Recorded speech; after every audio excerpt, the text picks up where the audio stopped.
Hey guys, welcome back to Dominate Fishing. Today we are going to be talking about spring walleye fishing lures, and specifically we're going to be talking about lures for fishing in rivers.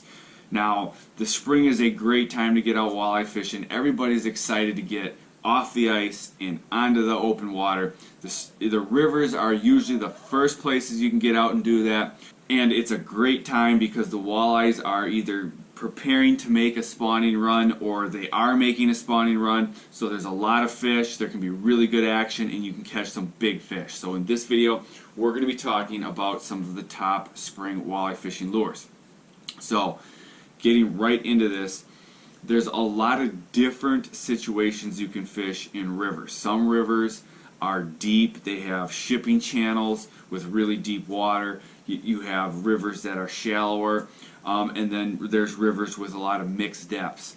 And you're really going to fish different lures in a lot of those different situations. So we're going to kind of cover some lures that will cover all of those different potential fishing situations. So getting started, we're going to talk about fishing some plastics. And plastics work really well for fishing rivers, and there's a lot of different ones you can use, but the ones we're going to talk about today they're becoming really popular for good reason. They're by Fish and Tackle, and we're going to talk about three different kinds. We're going to talk about the Pulsar. This is what it looks like. Here it is in chartreuse orange core. Here it is in sassafras, that's just brown with an orange paddle tail. And here's the same lure in the purple firecracker chartreuse tail. Looks just like this. These are all 3 1/4 inches long. So here it is on a jig. The reason I like to use these plastics is for multiple different reasons. A lot of times what you're going to do when you're fishing a river, whether it's shallow or deep, if you're fishing early, these are for pre-spawn fish. The water can be cold, it can be 32 degrees, 34, 35 degrees. The fish are a little more lethargic, and a lot of guys will kind of just slow roll that really slowly along the bottom. Just kind of lift your rod tip, bring it up, let it go back down, really small movements. You want a bait that can be fished really slow and get a lot of action. That's what these Fish and Tackle Pulsars do. So look at this tail. It doesn't even stand up. It's just so flexible. You barely move this through the water, and it has a lot of action. Also, you can see the entire bait is ribbed like this. So that's going to give you action in that current without even moving this bait. And same with the tail. If I just lift my rod tip and hold this up, the whole bait's going to be moving because it's just that flexible. So here I have just a standard ball jig head on. These are the cheap kind. I'll throw this type of jig head on if it's really snaggy where I'm fishing and I'm going to lose a lot of baits, just because you don't want to lose expensive jigs if you don't have to. So if it's really snaggy, I'll just rig it just like this with a standard jig. But I prefer to fish it just like this with this VMC Moon Eye jig. It's got the aspirin head. This is a UV color. The nice thing about the aspirin head is it's going to allow the bait to roll kind of side to side as you move it. It's going to put more action on that bait, and it can help you get a few more strikes. If you're on one of those days where the bite is on, the fish are really biting, this is still going to be your go-to jig, but you're still going to get a lot of bites just using that standard jig head. And again, if you lose a few baits, you don't care as much. If you don't care about the price, then just use as many of the Moon Eye jig as you can. So that is the Pulsar. It's got the paddle tail. The paddle tail, it works really well. It gets a lot of strikes. If you're going to change it up, that's when I go with the Moxie. This is what the Moxie. So this is also Fish and Tackle. It's ribbed. You barely have to move this bait to put any action on it. That's kind of why I'm highlighting these plastics. They're good plastics to start with. I'm going to fish the Moxie. It looks like this. It just has a twister or a curly kind of tail instead of the paddle tail like this one has the curly tail, you're going to fish it the same way. You can just slowly rise the rod, let it go back down, and just kind of hop it off the bottom. A lot of times when I'm fishing these, sometimes I'll do the real slow, methodical movements. But if you're fishing an area where a lot of guys are doing that, the fish have seen a lot of baits, a lot of times I'll put some pops in on the bottom, and whether I'm casting out and bringing it back, or sometimes it'll be vertical jigging it, I'm going to pop it a little bit more, try to get a reaction strike, because those fish, if they're lethargic, you don't want them staring at the bait too much. If they've seen a lot of baits, you want to get that reaction strike. A lot of times that's going to get more bites. But same thing about the Moxie, it's ribbed. It does not take much movement to put some action on this bait. So if you want to fish it really slow, you can. And again, some days you're going to need to fish it really slow. So still with the Bee Fishing Tackle line, and the reason again we're highlighting the Bee Fishing Tackle is it's just so easy to put action on this bait, fishing it slow or fast. But there's other plastics that work well too. And this here is the Ribfin. So it looks like this. I can show it to you from the back. But here's one right here. So if I'm fishing a situation where you can see the split tail, where there's a little less current, and I'm going to cast out, try to make long casts, get away from the boat, and put some good action on this bait. Maybe I'm going to snap jig it back to the boat, or even just big rises and drops. Work this bait a little faster. I'm going to go with the split tail a lot of times, or the Moxie. Just they have less drag in the water. That paddle tail can slow the bait down a hair. If you want to use this bait, just go with a heavier jig head. This is a 1/4 ounce. A lot of times you're going to be using that 1/4 to 3/8 ounce.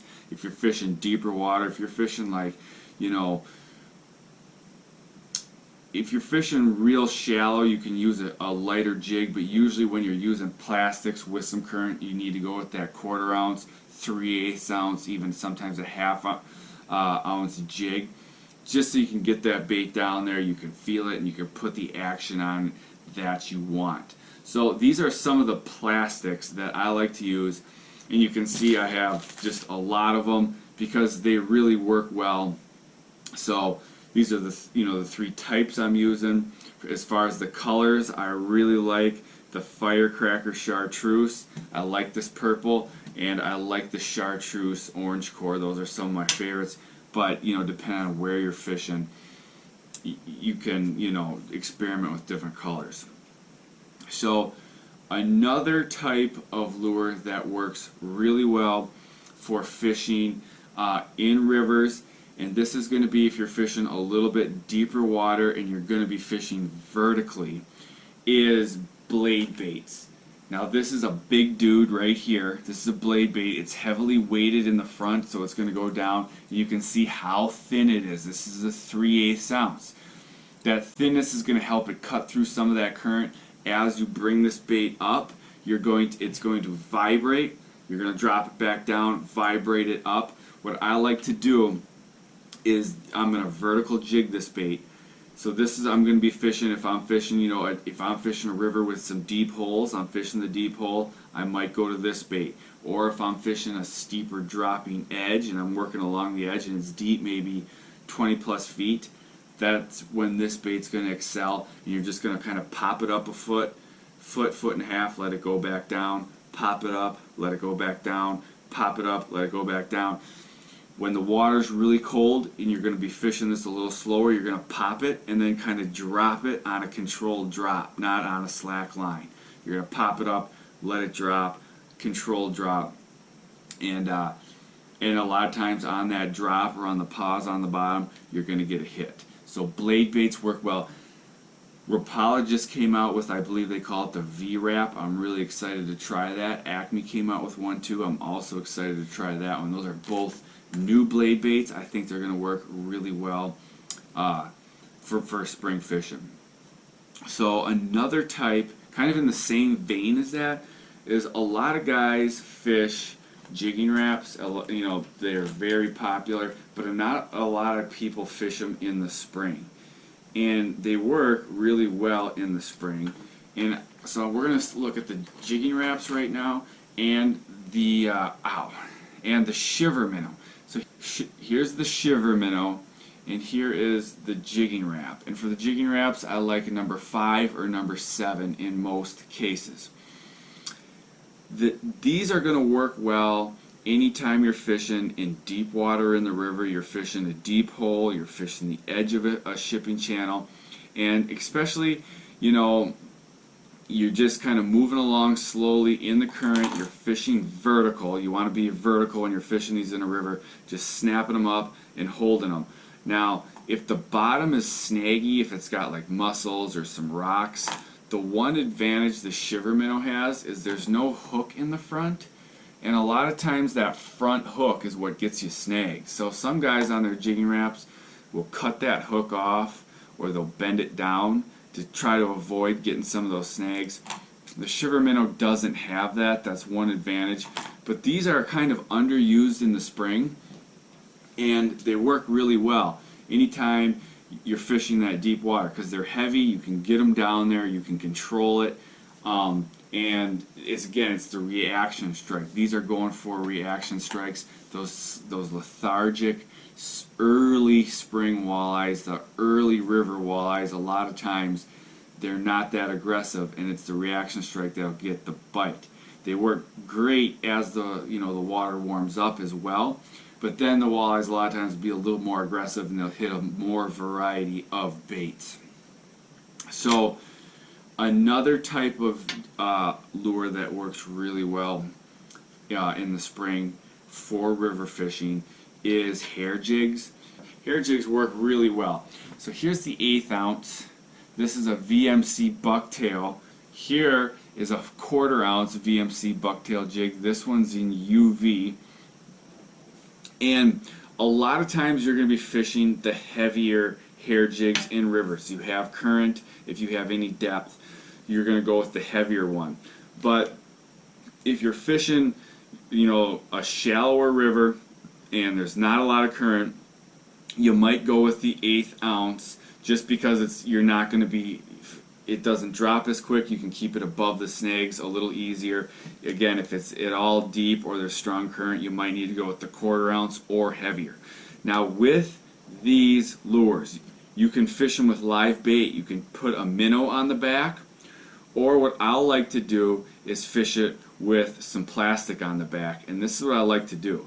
I like to take my my Beef Fishing Tackle Moxie, and I'm going to cut off the front of this bait, and then I'm just going to hook the back, the tail, onto my skirt, or my hair jig. So here's the hair jig. Here I just broke off the front of the Moxie, and kind of the size of the fish is going to let you know how much you're going to break off. I'm going to thread her right through there. Pop that thing up. So if I'm going to fish a hair jig in plastic, that's what I'm going to do a lot of times. I'm going to break off part of the Moxie, just like that, and thread that onto my hair jig. If you're going to use just a minnow, that works. Live bait works really well too. So hair jigs work. You've got the added color, the size of the offering, and then there was with the plastic, or again live bait works really well. So hair jigs are another underutilized bait for river fishing that works really well. So another lure that I use a lot, and this is for just casting and retrieving.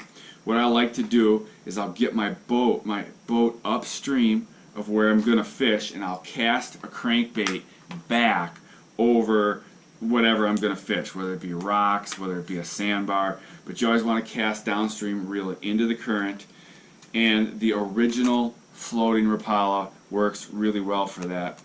And actually one of my favorite colors, works really well in just about every river, is the black and gold. Looks just like this. Here's the number 13. This is a bigger one. The number 11 works good. Black and gold, like I said, get your boat above whatever you're going to fish, or upstream, cast back downstream, reel it into the current, and the original Rapala works really well. Now if it's really snaggy, you're gonna lose some of these, so you always have to prepare to have a few, and if it's too snaggy, it might not be the lure to go with. But if you're fishing an area with rocks, and the nice thing about the original floating Rapala, it doesn't sink that deep. So if you're fishing an area with rocks, a lot of times you can bring it over the top. Every once in a while it'll bounce off a rock, and it really gets those gets the strike. You can just do a straight retrieve, bring it in, but I find you get more bites if you cast it out, kind of pump the rod forward, and then let it drop back. When your rod is dropping back, that's going to cause the lure to pause, might even make it float up a little bit, and a lot of times that's going to get you the strike.